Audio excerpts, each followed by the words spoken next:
And this is the Peoria Professional Show on Peoria Life. And every Thursday, I bring you a special guest, someone local, a professional that you need to know.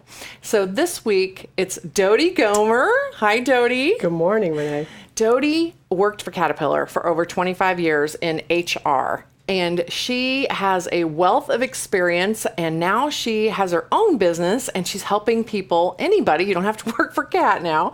And so she is a talent builder. I think that's fascinating. I never heard of anyone that was considered a talent builder, but who doesn't need a little help building their own talent? So you primarily work, or maybe have worked so far, with people who are working in corporate America?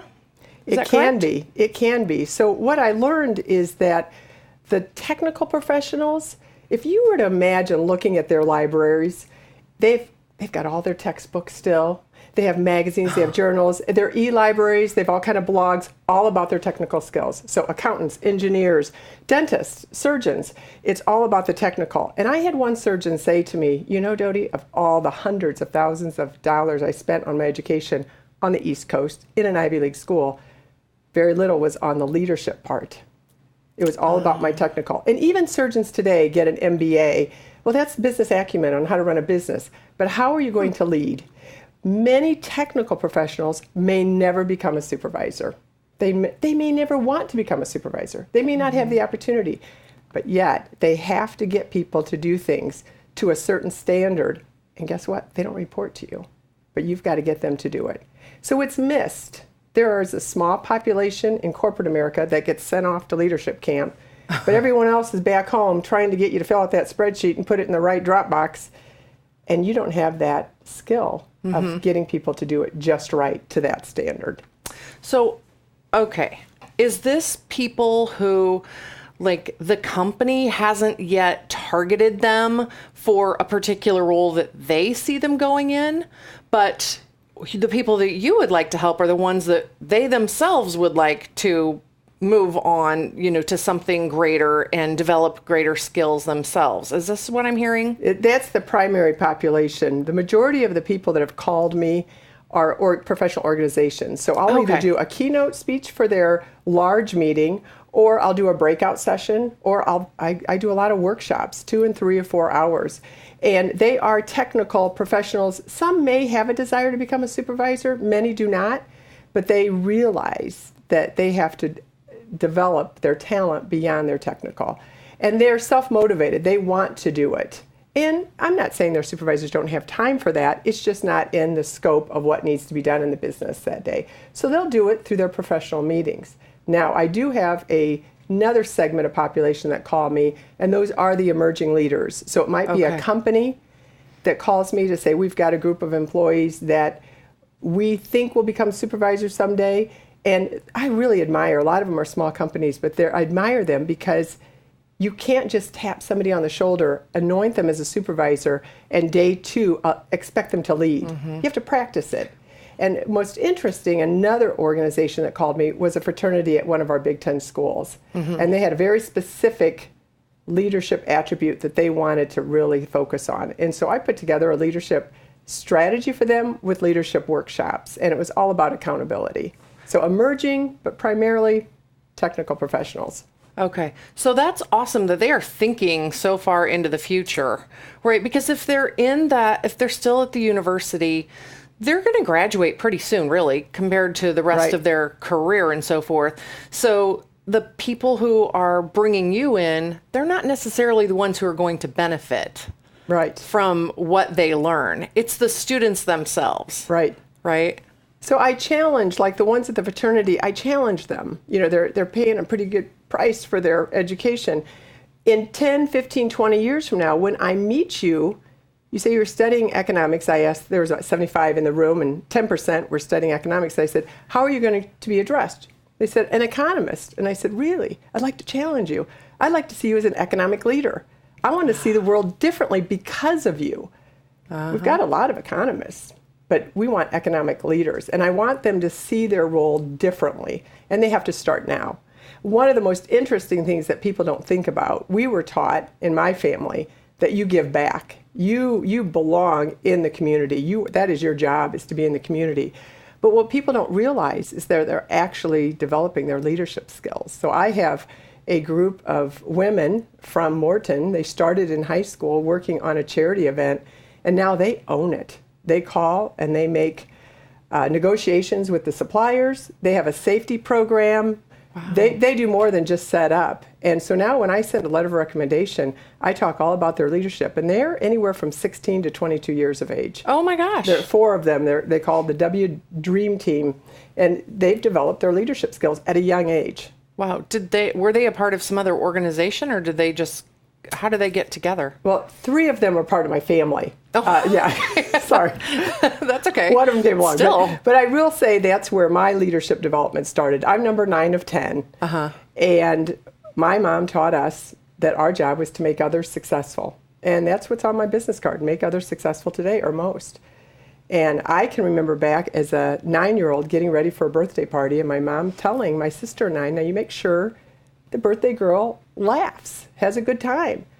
And the look on my face, I would never have talked back to my mom, but the look on my face was really, I was a skeptic. But on the way to the birthday party, I thought, because my mom, she saw the look, and she said, no, somebody's going to be jealous when she opens up all these presents, and your job is to make sure they don't spoil our party.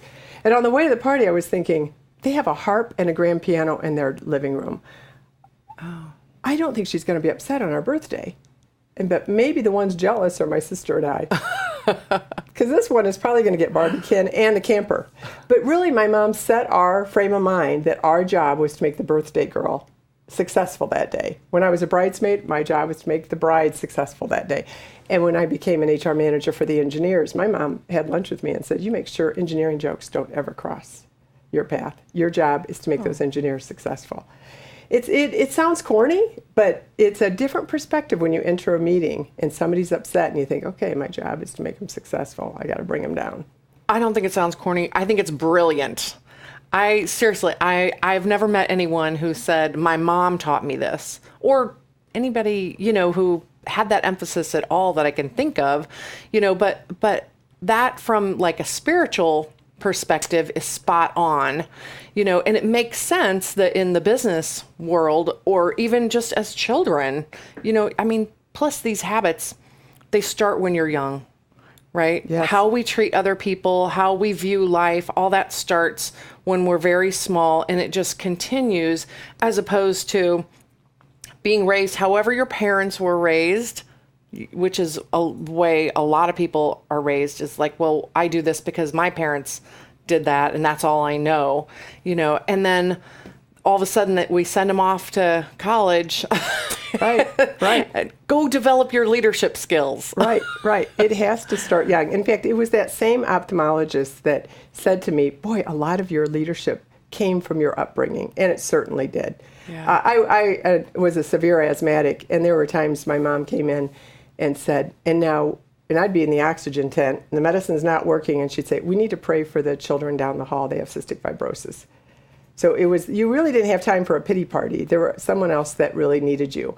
Yeah. That's how we were raised. And were we perfect? No. But so I started to say the group of women from Morton, 3 of them are my great nieces from a large family, but all of us work hard.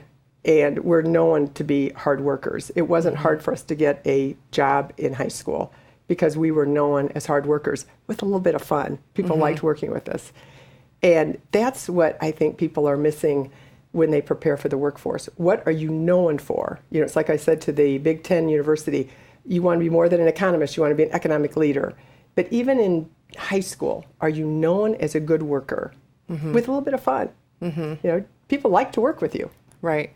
What I'm hearing you say is that instead of being focused on what do I want to do when I grow up, what do I want to study in college, what kind of job do I want, you're saying the focus for a leader is how can I provide value? How can I make others better? How can I lift other people up? Exactly. So there's 2 things. I often get asked, and this is not my profession, is to review a cover letter. So for a family, a friend, I will. I'm not an expert at that. But sometimes we go down this path of saying in the cover letter, oh, this is my dream. This is what I've always aspired to be. And I'll call them up and I'll say, this isn't Make-A-Wish Foundation. They go, oh, no, I'm not going for that. And I said, no, the hiring manager isn't out to make your dreams come true. This is not Disney. No. And so even when somebody's preparing for an interview, I'll say to them, quit thinking about how nervous you are for the interview. That hiring manager and that recruiter, they've been up all night thinking, we cannot mess this up again. Mm-hmm. So they're the ones that are nervous. They can only, they got to hurry up and get that rec filled before somebody takes the requisition away. So they need to make it right. So what is their problem? And by the way, you don't want to ask them, so what's your problem? Right. But you should do some research to find out what's the problem for that organization or for that industry, and then take inventory. What do I have that I can bring? And hopefully it's your hard work ethic more than your technical. Right. And if you have some volunteerism, most likely you've got some experience no matter what your age. Right. Okay. Yeah, this is a whole mind shift thing that I think can only help society. The more people who start thinking the way you're proposing, the way you're teaching people to think, like, the better everything's going to be, I believe. Right. And there are some really difficult people that you have to deal with. And I was surprised. There was a student group at University of Illinois asked me to come down and do a session just on composure. And, I can't imagine. My son asked me, with 7 sisters, was there a lot of drama growing up? And I was like, no, my mom didn't allow for drama. There was no time for drama. But really, when you think about how we're engineered for flight or fight. So when somebody really throws you under the bus or gets you angry in a meeting, how quickly can you calm down? Mm-hmm. And so I challenged the students at that time. A lot of them were pre-med. I said, tell me how many minutes it takes to get the blood back up to the brain so you can be rational. And some of them said, oh, it would take at least 45 minutes. And that's if you know how to do, Lamaze breathing or meditation. 45 minutes? You don't have time in a meeting to calm yourself down. So you better be practicing and anticipating. It's a reason for all the squeeze balls. It is. Because 45 minutes, you're going to say things that are not rational that you didn't really want to say. How many times have you said, why did I say that? Where did that come from? Well, you have enough to pick up a car when somebody makes you mad. Mm-hmm. So that means all the blood and all the energy is in your muscle groups, and it's not up here. But Dodie, it's so much more than what comes out of our mouths, because it's our body language. So what you, I think, are saying is you're teaching people how to get control of themselves first, right? So that they don't have to recover from things. Right. Predict and plan is the phrase that I use. Predict and plan. You're getting ready to go into a budget meeting. It might be a little hairy. So predict. How are you going? So bring some facts. Talk to some people ahead of time. What are the expectations? Who is probably of your peer group is having the most difficult time? Sit next to them. Don't avoid them. Right. Keep them calm. I think a lot of people want to do this sort of thing. Yeah. They don't have the tools that you are offering, I believe. So what comes to my mind, because I've spent several years, like 10 years in corporate, environments. And I think that I know, I've been to many meetings where they've brought in food, and the idea is people are happier when they're eating, so I think what they want is this good environment and everything, but it's not about the food. No. Right? It's about themselves and how they feel. And if they know how to control themselves and how to think, like you were talking about, your mother taught you, how can you provide help and lift someone else up? If the whole focus starts with helping someone else instead of how can I get what I want, even if it's how can I lead this meeting in such a way that other people don't lose their cool or bring their best to the table. So it surprises me on how people, we've got all these people that are experts at organizing closets or organizing their finances or organizing their work. They've got the Fitbit. They know how many steps they take. Do we really take time? And I'm talking to myself, by the way, Renee. Boy, I'm sure people could tell stories about Dodie Gomer. But do we take time to organize our thoughts before a meeting? what is it we're trying to get done? What's the purpose of the meeting? When you send the invitation out, is there a purpose and importance? And by the way, this is why we invited you, Renee, to the meeting. It's because you're going to bring this. When somebody tells you that, when they say, this is why we want you here, they arrive with that level of importance. Like, okay, I can bring that. Right. Confidence. But if you just send out everyone's going to meet at Tuesday at 10 o'clock and it's about the budget, is the budget good? Is it bad? Are we going to work on it? What do you need me to bring? Mm-hmm. And purpose and importance. And we don't say those phrases. I don't call you up and say, hey, purpose and importance of this coffee. But you really have to have that understood, and that you encourage people to come because they bring something. Right. I had an opportunity to read a book about the Space Shuttle Challenger. And it really intrigued me about Alan McDonald. He was the chief engineer for Morton Thiokol, which was the rocket booster. We all remember the fatal story. And he was actually angry when they told him no. They said, no, we're still going to go. And he said, no, I'm telling you no, we're not going to go. And they said, we're going. And he gave them all the reasons why they shouldn't go. And it was such a heartbreaking story that I reached out to him via social media and said, would you ever want to talk about this? Because I really think it's the way he was introduced. If somebody would have introduced him as, this is Alan McDonald, he's the chief engineer, and they had respect for engineering. When he says go, you go. If he says no, you don't. Right. And a few months later, I get this phone call and says, yeah, Dodie, this is Alan from... All right. We had the best conversation. What a great guy. But he said, this is so important in what you're doing, just about introductions, Renee. I do a segment just on introductions. And he said, it's so important that I'm going to send you some slides. He goes, not only can you talk about me, I'm giving you material. Wow, that is awesome. Because it's that important. Yeah. So I hear that you are breaking things down to such small things, but they're not small at all. Mm-hmm. They're actually the foundation of everything, from the way that we communicate with others and project ourselves. And as far as like the people who are wanting, let's say, a different job, okay? Right. So what they're doing is they're scared. Right. And so they're thinking of like the worst case scenario. What if I don't get the job I want? What if I have to work for half as much money? What if I'm not valued? This job that I lost, they at least valued me for this small thing, so you're really helping people start from a place that you're providing so much value that they're building their own confidence because they know they can focus on those things that they can do right, and probably better than everybody in the room. And it's almost fun to do. I had a young man that's a Bradley student that was interviewing for a job, and it was really to take dictation for like emergency room doctors. So doctors don't have to write anymore. So 2 units of blood, and this young man was interviewing for the job to do that dictation. And he said, but look at my resume. I'm not sure I have what... I said, well, you already have the interview, so you have the requisite skills, you have the speed of typing and the other things that they want. But for 8 years, you were on the ice at hockey games as an official? Talk about quick thinking skills. So if you made bad calls, subsequent bad calls, how long? He goes, oh, no, you would lose your job. The coaches and the officials and the parents. I said, but for 8 years, how many hours have you been on the rink making really quick decisions? I don't know, in the ER. See, I spent time in the ER as an asthmatic.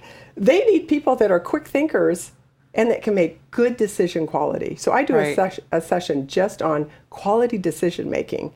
Wow. And he looked at his resume a whole different way, and he got the job. Oh, yeah. Well, I'm sure. Right. Yeah. And that's not I'm not a career coach. This is a friend of the family. Like I said, there's like 75 of us in the region, that are in my immediate family. But every once in a while I will do it. I want to make sure I stay relevant, make sure I'm hearing what's in the industry. Right. But if you start looking at what does that job need, and then you look at what you have. Do you have any of what they need? Mm-hmm. So what does the industry need? And so I love that phrase, predict, then plan. Predict where the market is going. If I were in San Diego, I would be bilingual and yo hablo español, right? I mean, in most of our regions now, you should be bilingual. Mm-hmm. But in that industry, is it that important? Or is the technology more important? But certainly the leadership part. You haven't heard me say soft skills. Right. Because I think holding people accountable, resolving conflict, responding to somebody who's throwing you under the bus. So, right? I don't think that, I can't call those soft. They're difficult. Even after 25 years of HR, I had a career before that, it's still difficult to hold people accountable. So I can't call it soft. And it's okay, many in the industry call them soft. But to me, that's a leadership competency. It's about being an adult, no matter who you are. Mm-hmm. Wow. I think the term soft skills, that's something that we've all heard. Right. But why would we lay awake at night going, is it really a soft skill? Right. I don't care what you call it. You know what I mean? Right. But the point is that what you're saying is that these things that we kind of brush aside as being less important are possibly more important. Right.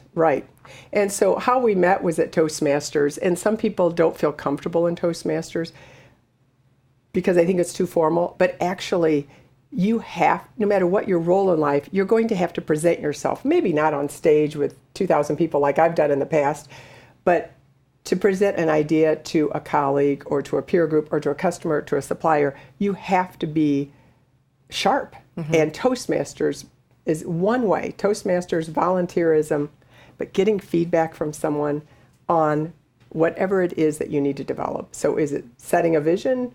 Is it speaking skills? Is it resolving conflict? Is it remaining composed? Mm-hmm. You need somebody to give you that feedback that you're progressing. Right. Okay. You brought up Toastmasters. I just got to say, I love Toastmasters. It makes a difference. Yes, I know what you mean. Like sometimes people come in for the first time and they're like, you're so regimented, because we live in such a casual society these days, which can have its advantages and definitely have some disadvantages. And the disadvantages are that people are not thinking how they're presenting themselves when it's casual Friday or every day is casual Friday. Right. Whatever. And they are not careful with their language, their grammar, or even what they are saying. And there's so many bad habits that we develop because we hear them from other people and then they just spread. One of my pet peeves is when people are asked a question, because I hear this a lot I listen to a lot of podcasts. And so when I'm listening to podcasts, it's always this back and forth. Someone asks a question and the other person answers. They'll ask them, how did you come up with this website name? So anyway. Right. Oh, it drives me crazy. What happened? I don't know. Why did you have to say that to every single question? So here's what happened. So. And the nice thing about Toastmasters is they will count how many times you say those crutch words. Right. And when you can eliminate them at least part of the time, it helps you appear more confident, more in charge, more knowledgeable, and it's not distracting. Not at all. And so most Toastmasters count the crutch words. The one that I belong to is called Forging Leaders. It's a real focus on leadership. So besides the crutch words, we also focus on preambles. I've noticed in my career that it's interesting that some men will say, I've got a hard stop at 4.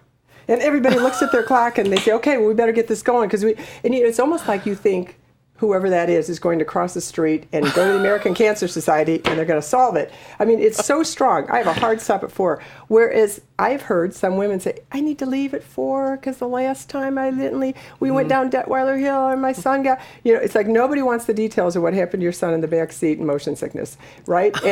Or yes. Right, or 17 apologies. I did work in Canada, and they said, "Oh no, a lot of Canadians apologize 17 times within the first 10 minutes of talk." But the Forging Leaders, we really make sure that it's focused, and again, predict and plan. Are you organizing your thoughts? Whether you have to talk to somebody at the dry cleaners and how they ruin the zipper of your garment, or if you have to present to your leaders, or if it's part of the charity. Even how many times you've been involved in a charity and you go to a meeting and you think, pure waste of time, right? But if people come prepared, right? Well, you brought up something that we could do a whole segment on, and that was women and their communication. Yes, but yeah. we are kind of running short on time here. So I would really like for you to tell our viewers like how they can benefit by working with you, how an organization possibly that they're involved in, can benefit by bringing you in to help. What are your thoughts? Well, if it's a professional organization, the benefit is great because do you really want to put a big spotlight with your leader to say, I'm not very good at speaking, or I'm not very good at setting a vision, or I'm not very confident and I need to work on getting people to do things. You don't want to bring something up to your leader that they haven't identified. I mean, I don't mean to keep it secret, but don't give your leader another problem. But have it part of your professional organization. The professional project managers and the Illinois CPA, they have it as part of their general regional meeting or their national meeting. They would have me as a keynote. The National Association of Environmental Managers had me as one of their keynotes to set the tone for the meeting. Sure. Or as a breakout session, and a workshop would actually do the skills. That would be the benefit out of the limelight of your supervisor. Right. Excellent. Okay. So how can people learn more about you? Well, I kept my name because Dodie is, so it's DodieGomer.com. It's just Google Dodie Gomer. I don't think there are any other Dodie Gomers out there. Okay. But I have a website. I don't have a Facebook, but I have a website. I should talk to a media specialist. But I have a website, and there's a place on that website. Or call me at 309-696-4358. But it's all on the website. Okay. And I will put it on the post too as well. But Dodie, it has been such a pleasure talking with you. I feel like we could talk all day. Yeah, got a lot to cover. Thank you, Renee. Exactly. It's been a lot of fun. So connect with Dodie, DodieGomer.com. And thanks for watching. We'll see you next week. PeoriaLife.com